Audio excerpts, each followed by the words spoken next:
नमस्कार मेरे प्यारे विद्यार्थियों, कैसे हैं आप सभी लोग। आशा करता हूं कि बहुत ही मजेदार होंगे और बहुत ही अच्छे होंगे। लगातार मैं कुछ ना कुछ आपके लिए लाता ही रहा हूं। ऑब्जेक्टिव प्रोवाइड कराना चालू कर दिया हूं। एमपी बोर्ड से रिलेटेड न्यूज अपने चैनल पर मिलती रही। आज हम क्लास 10th के मैथमेटिक्स के जो चैप्टर 8 था वो समाप्त कर दिया है और 9th आज से स्टार्ट कर रहे हैं। बिना देरी किए मैं आपसे एक ही निवेदन करूंगा कि चैनल पे नए आए हैं तो चैनल को क्या करना है, सब्सक्राइब कर लेना और बेल आइकन को दबा लेना, जिससे आने वाली इंफॉर्मेशन आप तक तुरंत पहुंचे।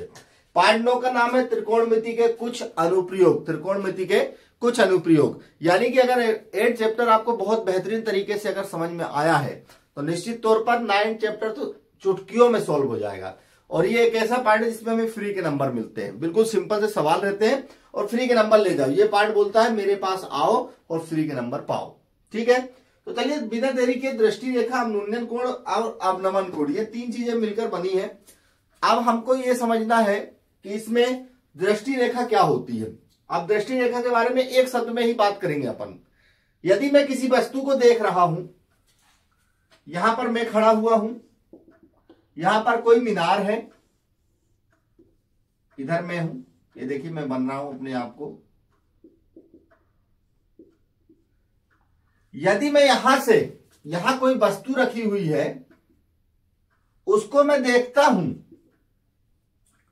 तो मेरे देखने से और उस वस्तु के पॉइंट तक पहुंचने तक, जब जैसे ही मैंने उस वस्तु को देखा तो मेरे और उस वस्तु के बीच में जो रेखा बनी वो होती है दृष्टि रेखा। क्लियर हुआ? जिसको मैं देख रहा हूं उस वस्तु से यहां तक की जो दूरी मैं नापूंगा उसको मैं कह सकता हूं दृष्टि रेखा। मेरी आंखों से देखने को दृष्टि रेखा हो गई। दृष्टि मतलब आंखों से मैं अपनी दृष्टि से उसको देख रहा हूं तो दृष्टि रेखा। ठीक है, उन्नयन कोण क्या होता है? सिंपल सी परिभाषा में उन्नयन कोण को जानिए, ज्यादा माथापच्ची नहीं करनी है, सिंपल शब्दों में समझना है, परिभाषा भी याद करना। दृष्टि रेखा क्या है? दृष्टि रेखा वह रेखा है बुक में दिया हुआ है। हाँ, ये सिंपल सी परिभाषा में है। दृष्टि रेखा प्रेक्षक यानी कि मेरी आंख की उस वस्तु को मिलाने वाली रेखा होती है। मैं जिसको देख रहा हूं उस वस्तु को जो मिला रही है, या मैं अपने शब्द में कह रहा हूं कि जो प्रेक्षक यानी कि मैं और वस्तु के बीच में जो रेखा बनेगी वो कहलाएगी दृष्टि रेखा। ठीक है, क्लियर है? उन्नयन कोण क्या होता है? उन्नयन कोण, मैं यहां पर मौजूद हूं और मैं अपने से ऊपर की ओर देख रहा हूं शिखर पे, और जब मैं ऊपर की ओर देखता हूं तो यहां से वहां तक जो कोण बन रहा है वो होता है उन्नयन कोण। कौन सा कोण? उन्नयन कोण। ये दृष्टि रेखा उन्नयन कोण लगभग एक ही है। और यदि अवनमन की बात करूं मैं, तो मैं शिखर पर बैठा हुआ हूं और जो मैं नीचे की ओर देखता हूं, कहां की ओर? नीचे की ओर देखता हूं। मान लीजिए यहां पर इसको क्षैतिज रेखा, तो यहां पर भी एक क्षैतिज बनता है, ध्यान दीजिए। कभी भी अगर मैं छत पे भी खड़ा हूं तो मेरे सामने हमेशा एक लाइन खींचेगी आंख के सामने, और मैं उस छत से नीचे की ओर देखता हूं, और नीचे की ओर देखता हूं तो मेरा कोण देखिए आंख से इस साइड नीचे जा रहा है, और नीचे की ओर अगर देख रहा हूं मैं, नीचे की ओर, यहां ऊपर है या नीचे, और नीचे की ओर देख रहा हूं तो यहां पर जो बनेगा वो होता है अवनमन कोण। परिभाषा याद रखिएगा। प्रेक्षक क्षैतिज तल से ऊपर की ओर देखता है तो उन्नयन कोण कहलाता है। यदि प्रेक्षक शिखर से नीचे की ओर यानी क्षैतिज रेखा की ओर देखता है तो अवनमन कोण कहलाता है। ठीक है, क्लियर रहेगा? थोड़ी सी मैंने सोचा कि इसको बता दूं, छोटा सी टॉपिक है, ज्यादा इसमें अब मैं इसको बिना देरी के पहला सवाल में पढ़ने जा रहा हूं। कहां है भैया पहला सवाल? आ जाओ तुम पहले सवाल की ओर, कितना मजा आएगा। चलिए 9.1। सर्कस का एक कलाकार 20 मीटर लंबी डोरी पर चढ़ रहा है जो उसी तरह से तनी हुई और भूमि पर सीधे लगे खंबे के शिखर से बना हुआ है। यदि भूमि स्तर के साथ डोर द्वारा बनाया गया कोण 30 का अंश का हो तो देखिए आकृति इसमें सबसे बड़ा बेनिफिट यह है, पहला सवाल बताने से पहले, कि इसमें जो चित्र दिया हुआ है वो पहले से मौजूद है। ऐसा ये बी है, ये सी है और ये ए है, और इसमें आपको 20 मीटर दिया हुआ है। अब ज्ञात क्या करना है आपको, देख लीजिए, खंबे की ऊंचाई ज्ञात करनी है। क्या ज्ञात करना है? खंबे की ऊंचाई। ऊंचाई बोले तो यही, खंबा तो सीधा ही होगा, टेढ़ा तो होगा नहीं। तो इसमें लिखेंगे दिया है,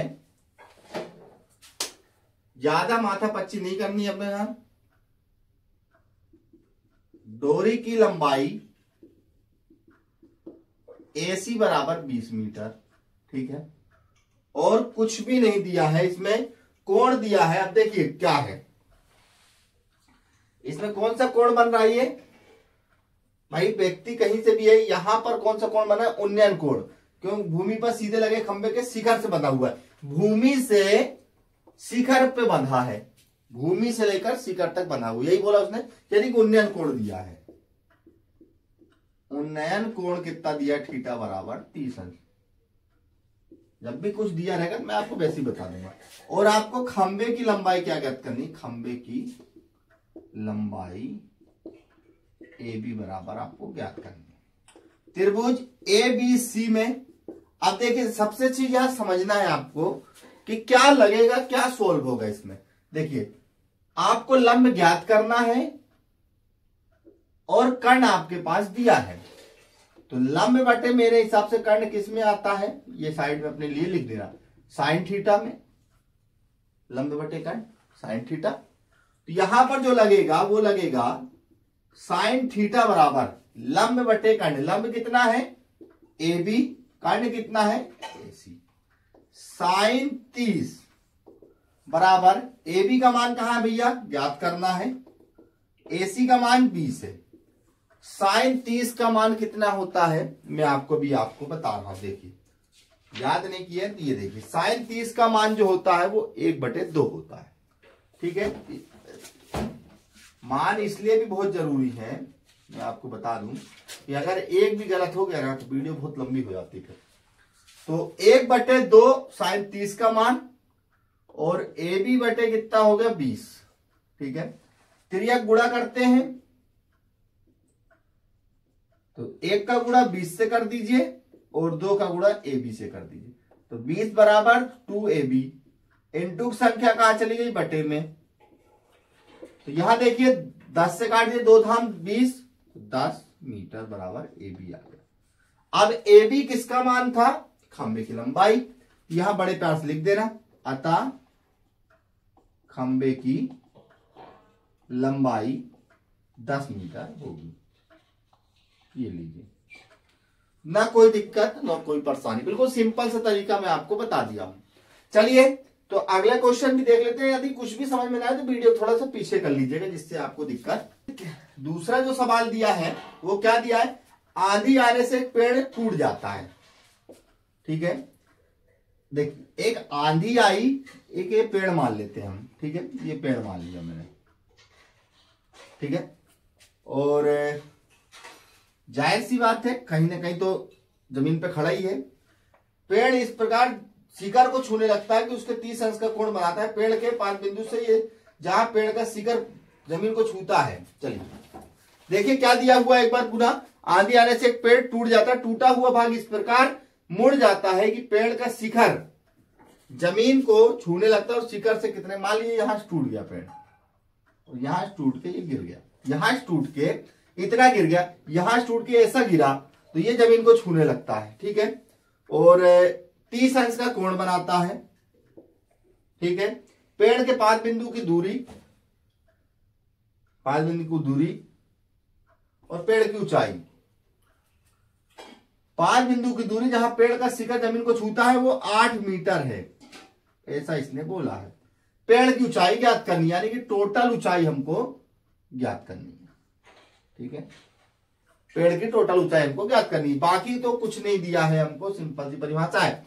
तो देखिए इसको नाम दे देते हैं ABC और मान लीजिए इसको नाम दे देता हूं मैं D अपने लिए। चलिए जो जो है लिख देते हैं दूसरे को हल करते हुए। दिया है, क्या दिया है? दूरी BC बराबर 8 मीटर, कोण थीटा बराबर उन्नयन कोण, उन्नयन कोण थीटा बराबर 30 अंश, और पेड़ की ऊंचाई आपको ऊंचाई आपको ज्ञात करनी है। ठीक है, अब सबसे बड़ी बात यह है, अब इसमें दो चीज ज्ञात करना, ध्यान दीजिए। पेड़ की कुल ऊंचाई ज्ञात करने के लिए आपको ये टूटा हुआ भाग भी ज्ञात करना पड़ेगा, ये भी ज्ञात करना पड़ेगा। तो सबसे पहले मैं लगा रहा हूं त्रिभुज ABC में, ध्यान दीजिएगा, ये लंब है और ये आधार है। लंब बटे आधार ज्ञात करना है पहले तो। लंब बटे आधार किसमें होता है? tan थीटा में। लाल बटे कक्का सबसे बनता ही है, उस पार्ट को करते हैं। लंब tan थीटा बराबर होता है लंब बटे आधार। तो यहां पर लिख देता हूं मैं tan थीटा बराबर, लंब कितना है ध्यान दीजिए, AB नाम है इसका और आधार का BC नाम है। tan 30, AB आपको ज्ञात करना है, BC 8 दिया है। और tan 30 का मान होता है 1 बटे √3 और AB बटे 8। ठीक है, त्रियक गुणा करेंगे, ये 8 इधर आ जाएगा, AB बराबर, देखिए 8 इधर आ जाएगा तो 8 बटे में √3। लेकिन समस्या ये कि अभी भी आंसर नहीं आया। तो यहां पर क्या करेंगे हम, हर का परिमेयकरण क्या कर देंगे बच्चों, हर का परिमेयकरण कर देंगे। 8 √3 हो जाएगा। और बहुत बार बता चुका हूं, जब भी कोई संख्या सेम हो तो वो एक बाहर निकल जाती है। कितना आ जाएगा ये 3 मीटर। इसको अभी होल्ड करो, AB का मान आ चुका है। अब इसके बाद आगे देखिए क्या कर सकते हैं हम इसमें, इसको संभाल कर रखिए, पेड़ की ऊंचाई याद करनी है। आप देखिए हमारे पास अब आधार है और कर्ण है और लंब भी है, लंब सूर्य कर्ण नहीं है। तो अब आपको क्या लगाना है, लंब बटे कर्ण या आधार बटे कर्ण, कर्ण बटे आधार, कुछ भी लगा दीजिए, आधार बटे कर्ण लगा देते हैं। तो चलिए अब हमको कर्ण आधार दिया हुआ है और कर्ण हमको ज्ञात करना है। तो पहले तो ढूंढ लेते हैं आधार बटे कर्ण होता किसमें भैया, तो लाल भैया काका भैया। आधार बटे कर्ण कोस थीटा, किसमें लगता है कोस थीटा। तो कोस थीटा बराबर आधार कितना है, BC बटे AC। अब BC का मान 8 है, कोस 30 अंश है और AC का मान तो ज्ञात करना है। कोस 30 का मान होता है √3 बटे 2। मेरे हिसाब से तो भैया एक बार मैं पूरा चेक कर लूं भैया, मुझे बिल्कुल भरोसा नहीं है। कोस 30 का मान √3 बटे 2 बिल्कुल परफेक्ट है। अब यहां पर त्रियक गुणा करते हैं, तो AC गुणे √3 और 8 गुणे 2। इनटू संख्या कहां चली जाएगी, 16 √3। यहां पर भी आपको क्या करना है, ध्यान दीजिए, यहां पर आपको हर का परिमेयकरण कर देना है। तो AC बराबर 16 बटे √3 गुणे √3 बटे √3 हो जाएगा। AC बराबर क्या हो जाएगा, 16 √3 और इधर आपको बताया था कितना हो जाएगा 3 मीटर। अब देखिए अब आपको यहां करना क्या है, ध्यान समझिएगा। AB यहां तक की दूरी कितनी आ गई, 8 √3 बटे 3, यही आई है। और यहां पर जो दूरी आई है वो कहा कि AC, और AC बोले तो क्या है, AC किसके बराबर है भाई, यही तो टूट के गिरा है। तो इसका मान कितना है, √3 बटे 3। ये ध्यान समझिएगा, इतना समझ गए आप लोग इस सवाल को, क्योंकि ये सवाल आता है पेपर में। तो क्या है देखो, तो यहां पर कुल ऊंचाई कितनी हो जाएगी, 16 √3 बटे 3 और 8 √3 बटे 3। एलसीएम सेम आ जाएगा, ये दोनों 16 और 8 हो जाएंगे 24 √3 मीटर। ये आपका आ गया। एक बार मैं आंसर जरूर चेक करना चाहूंगा कि कुछ भी गलत आपको ना बताऊं मैं। यदि आपको थोड़ा सा भी मेरे द्वारा गलत बता दिया गया तो बहुत दिक्कत हो जाएगी। 8 √3 आ रहा है, बहुत बढ़िया। 8 √3 यानी कि इसको काट दिया है, 3 8 24, तो 8 √3 मीटर। ठीक है ना प्यारे बच्चों, बिल्कुल कुछ भी समझ में नहीं आया तो आपको वीडियो को थोड़ा थोड़ा पीछे कर लेना है और बाकायदा अच्छे से समझना है, कोई दिक्कत वाली बात बिल्कुल नहीं लेना। देखिए तीसरे क्वेश्चन में बोला है कि एक ठेकेदार बच्चों को खेलने के लिए एक पार्क में 2 फिसल पट्टी लगाना है 5 वर्ष से कम बच्चों के लिए। पहले जैसे जैसे बोला है वैसे वैसे करते चलते। 5 वर्ष से कम के लिए, इसमें बोला है कि उम्र के बच्चों के लिए एक ऐसी फिसलन जिसका शिखर 1.5 मीटर की ऊंचाई पर हो, 1.5 मीटर की ऊंचाई पर हो और 30 अंश का कोण बनाता हो। देखो फिसल पट्टी हमने हमेशा जाना है कि जहां से ऐसी होती फिसल पट्टी, ऐसे ही होता है ना भाई। कोई भी हमने फिसल पट्टी देखी होगी कि यहां से सीढ़ी सब चढ़ते थे और यहां से फिसल जाते थे, तो उसकी जो ये ऊंचाई बोली उनने, कितना बोल दिया है उसने, यहाँ पर जो भी ऊंचाई वो 1.5 मीटर ऊंची, ज्यादा ऊंची ना हो, 1.5 मीटर 30 अंश का कोण बना। इससे अधिक उम्र के बच्चों के लिए, तो इससे अधिक उम्र के लिए बाद में बात करेंगे। फिसल पट्टी की उच्च लंबाई ज्ञात करनी है, यानी कि लंब दिया, कर्ण ज्ञात करना। तो यहां चुपचाप लिख देना है, दिया है ए बी बराबर 1.5 मीटर, थीटा यानी कि कोण बराबर 30 अंश, और आपको एसी बराबर इसमें ज्ञात करना है फिसल पट्टी की लंबाई। तो चलिए त्रिभुज एबीसी में अब लंब और कर्ण यानी कि साइन थीटा, लंब बटे कर्ण आप लिख भी सकते हैं। लंब कितना है ए बी और कर्ण कितना है ए सी और साइन 30 अंश। ठीक है, इसको क्या कर देना है, साइन 30 का मान होता है 1/2, ए बी का मान 1.5 और ए सी का मान, तो क्रिया गुणा कर दो, ए सी गुणे 1 और 1.5 गुणे 2, तो ए सी बराबर हो जाएगा 1.5 कम 1.5, 1.5 दूनी 3, ये लीजिए। अतः पहले फिसल पट्टी की लंबाई कितनी आ गई, 3 आ गई, तो लिख देंगे अतः फिसलन पट्टी की लंबाई 3 मीटर होगी। ठीक है, इसी प्रकार देखिए दूसरा अगर ज्ञात करना हो तो 5 वर्ष से बड़े के लिए बोला है, 5 वर्ष से बड़े। ठीक है, उसका भी चित्र यहां सेम बनेगा। उसमें फर्क इतना है कि 3 मीटर की ऊंचाई है और 60 अंश का कोण है, इसका नाम देते हैं पी क्यू आर। ठीक है, बस सेम वही लिख दीजिए, पी क्यू बराबर 3 मीटर दिया है, थीटा बराबर 60 अंश दिया है और क्यू आर बराबर ज्ञात करना है।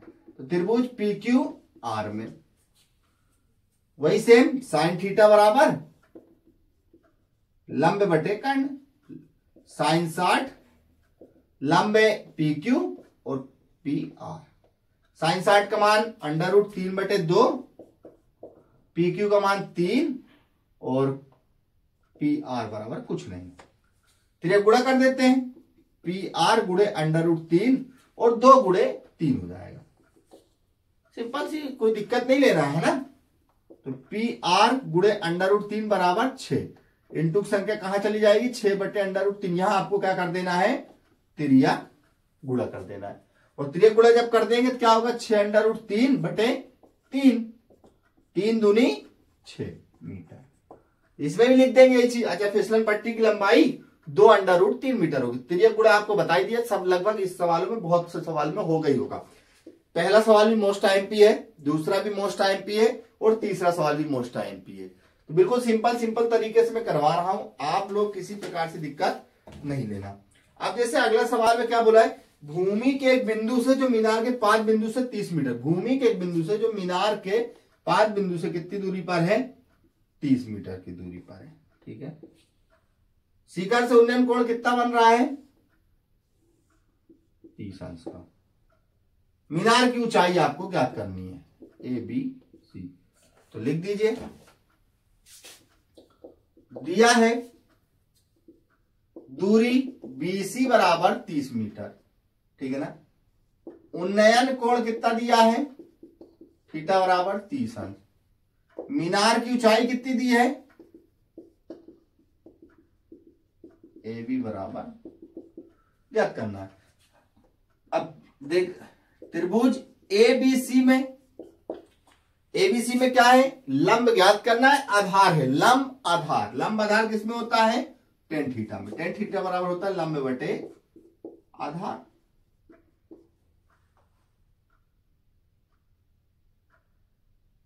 क्लियर, लंब बटे आधार। तो tan थीटा, और थीटा आप समझ लीजिए किसका कितना मान दिया है, 30 अंश दिया हुआ है। लंब कितना दिया है, ए बी दिया है। आधार कितना दिया है, बीसी दिया है। tan 30 का मान होता है 1/√3। ए बी का मान तो ज्ञात करना है और बीसी का मान 30 मीटर दिया है। चलिए तिर्यक गुणा कर देते हैं। तो ए बी का गुणा √3 से और 1 का गुणा 30 से, इधर और इधर। तो ए बी बराबर क्या हो जाएगा 30 बटे √3। अब यहां पे फिर वही करना, हर का परिमेयकरण।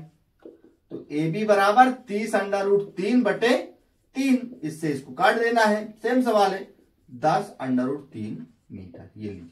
अतः मीनार की ऊंचाई कितनी हो जाएगी, ए बी बराबर 10 √3 मीटर।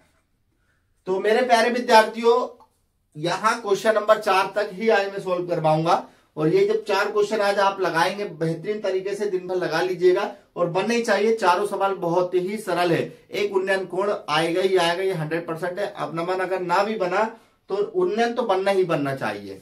तो मेरे प्यारे विद्यार्थियों, साथ बने रहिए। बिल्कुल सिंपल तरीके से हम आपको सवाल बताने का प्रयास कर रहे हैं और अगले जो क्वेश्चन नंबर 5 से अगली क्लास में स्टार्ट करेंगे। मिलते हैं आपके साथ, हमेशा बने रहेंगे हम, और मिलना तो यही कल नई क्लास में। तो जय हिंद, जय भारत, जय वंदे मातरम, जय श्री राम। मिलते हैं।